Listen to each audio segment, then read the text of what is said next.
Hi there, everybody. So, for the thousandth time, I have seen someone in geopolitics groups arguing on the virtues of communism versus fascism. And I want to explain to you once and for all, it is all the same thing. There is no difference. And what you have to do is you have to go back and you have to look at the intention.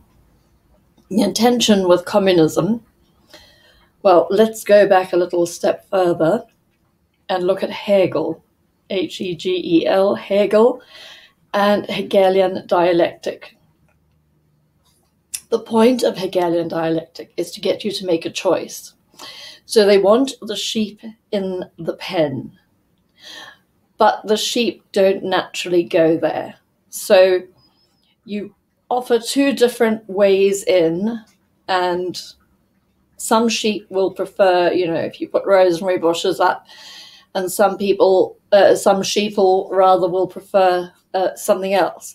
And so, but the point is you're getting them both into the same place because you have the same intention for them, and that is to farm them and fleece them and slaughter them and roast them. So the Hegelian dialectic starts with a thesis, and let's call the thesis communism. And that seems like a wonderful choice. It's my dog. Always do this whenever I'm recording.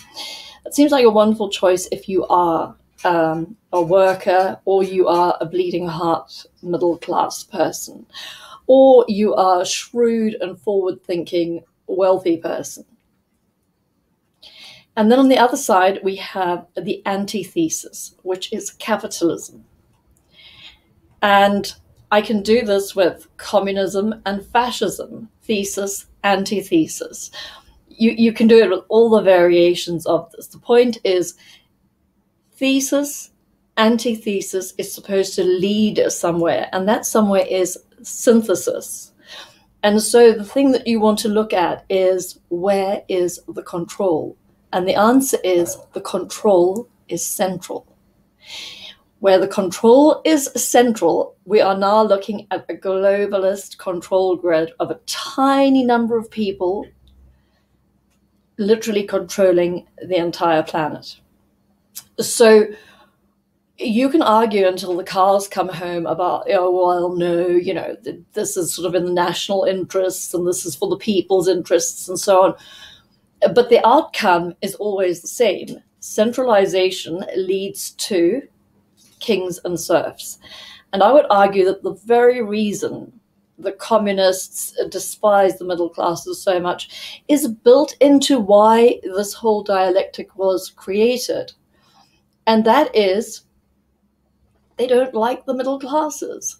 Nobody wants Joe the plumber getting up in life and suddenly being at a party with the Lord whoever. They don't like these jumped up riffraff sort of educating themselves and coming on board.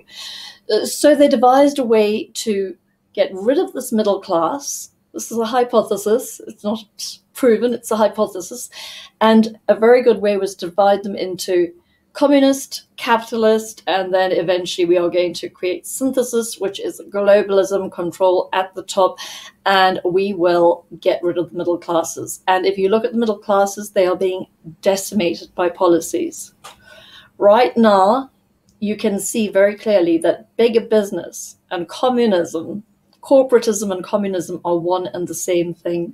And I just want to draw your attention to something. Whoever came up with banking, the system of reserve banking that we have, was the original communist. I cannot think of anything more communistic than having a central control to the banks. So I'm not really interested in whether it's fascist or socialist or communist. It's just dilutions and versions of exactly the same thing, which is centralized control. I am averse to centralized control. I want as little interference in my life as possible. If you have any thoughts, please do let me know. That's it for now. Chesra signing out.